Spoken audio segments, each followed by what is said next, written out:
ខ្ញុំបកណាទូលបង្គំខ្ញុំសូមមកបន្តនៅព្រះរាជពង្សាវតារឬជាប្រវត្តិសាស្ត្រខ្មែរ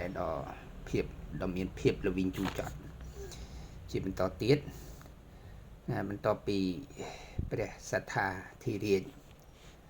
ដែលជាស្ដេចចូលចិត្តតែនឹងរត់ទៅស្រុកយួន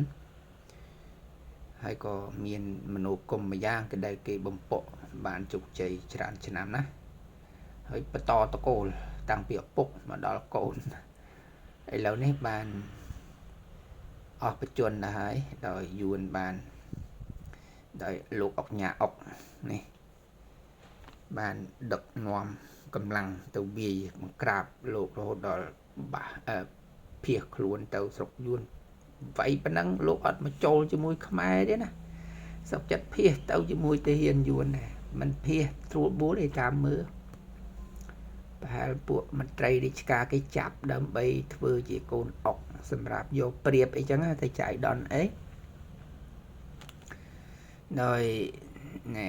លោកជួនឲ្យសកត់ទៅក៏រួចខ្លួនណាអញ្ចឹងអុកញ៉ាអុកនេះក៏ទៅយាងព្រះមហាក្សត្រមកពីស្រុកថៃវិញយើងដឹងហើយថាយុគនេះគឺព្រះអង្គតងហើយនឹងភៀសទៅជាមួយព្រះអង្គស្ងួនមួយអង្គទៀតអញ្ចឹងក៏មកយាងព្រះអង្គតងនិងព្រះអង្គស្ងួននឹងឲ្យត្រឡប់មកប្រទេសវិញក៏ឡើងសោយរាជយុគព្រះអង្គស្ងួនឆ្នាំ1749ដល់1755ព្រះនាមក្នុងរាជថាព្រះបាទសម្ដេចព្រះរាជអង្ការព្រះស្រីចេថាធិរាជបរមបពិតរក្នុងវាំងឧដុង្គបានប្រមាណជា5ឆ្នាំក៏ទ្រង់សុគតដោយព្រះឈួនព្រះអង្គស្ងួននេះសុគតដែរ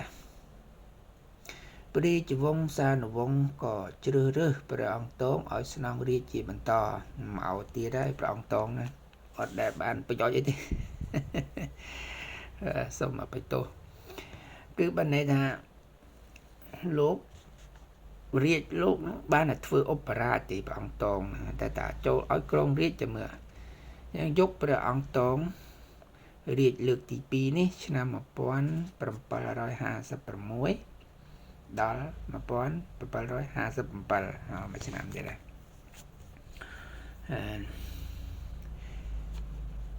នៅក្នុងរាជរបស់លោកបណ្ដឹងហ្នឹងគឺមានហេតុតែតួសម្ដែងគឺព្រះឧបយោរាជព្រោះយើងដឹងហើយថាព្រះអង្គតងហ្នឹងគឺដោយច្រើនគឺលោកធ្វើជាឧបយោរាជតែឥឡូវនេះដល់គេលើកឲ្យឡើងជាស្ដេចក្រុងផែនដីក៏លើកឧបយោរាជអង្គតន់នេះណែធ្វើជាឧបយោរាជវិញហើយអង្គអង្គដែលបានធ្វើស្កុតបងខ្លួនឯងនោះមកធ្វើជាឧបរាជបន្តអង្គតន់នេះក៏ជាបុត្ររបស់ព្រះស្រីធម្មរាជាដែរណាព្រះអង្គតន់ភៀសខ្លួនទៅដល់ស្រុកពីមដើម្បីសុំជំនួយពីម៉ាក់ធានទីក៏លើកទ័ពមកវាយព្រះអង្គដល់ចតុមុខហើយធ្វើគុតព្រះអង្គបានចំណែកព្រះមហេសីព្រះអង្គព្រមទាំងព្រះអង្គតងដែលជាស្ដេចផែនដីក៏វាយទប់ទល់ដែរតែពុំបានជោគជ័យទេក៏ភៀសខ្លួនទៅខេត្តពោធិ៍សាត់ហើយសុគតនៅទីនោះតែមុននឹងសុគតក៏ផ្ដាំដល់អស់សេនាកាមាថាឲ្យបោះបង់ខេត្តខ្មែរចោលខ្លះទៅឲ្យទៅយួនចោះដូចជាខេត្តលង្ហោខេត្តផ្សារដែកខេត្តមាត់ជ្រូកជាដើមដោយហេតុផលថាពិបាកគ្រប់គ្រងព្រោះជាតិយួនវាច្រើនហើយបង្កភាពរញ៉េរញ៉ៃខ្លាំងណាស់នេះយកព្រះអង្គតងមុនស្កុតឲ្យមានពាក្យផ្ដាំផ្ញើគេមានផ្ដាំផ្ញើទៅឲ្យប្រឹងពង្រីកប្រឹងពង្រឹងការពារជាតិលោក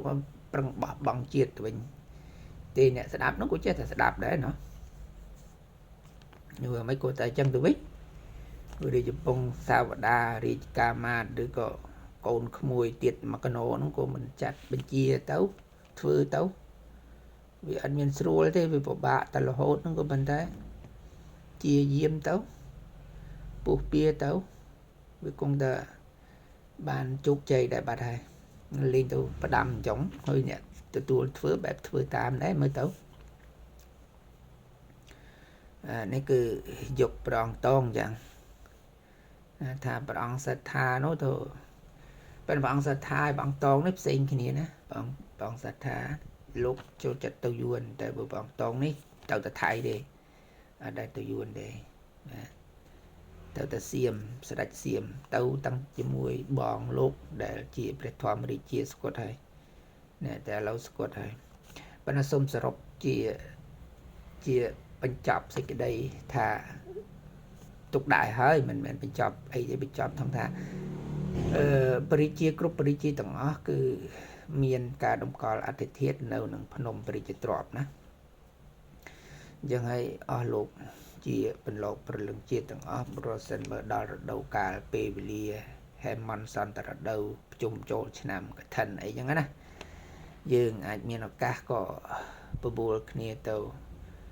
ធ្វើពិធីដាបាំងស្កូលអីក៏ជាការល្អពិសេសណាស់ដើម្បីរំលឹកដល់វីរៈជន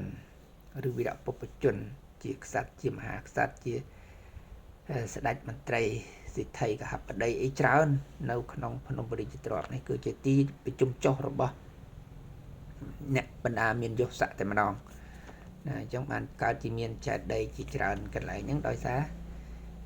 វាំងឧដុង្គនោះវាបានច្រើនឆ្នាំដែរណានិយាយឲ្យខ្លីទៅថាឈិតមកសតវត្សដែរអញ្ចឹងហើយបានជាមហាក្សត្រគ្រប់មហាក្សត្រគឺតម្កល់នៅទីនោះទាំងអស់ឬអ្នកមុខអ្នកការដែលធំក៏តម្កល់នៅទីនោះដូចច្រើនដែរសូមបញ្ចប់យុគអង្គតងប៉ុណ្ណេះសិនសូមបន្តទៅយុគអង្គតនបាទ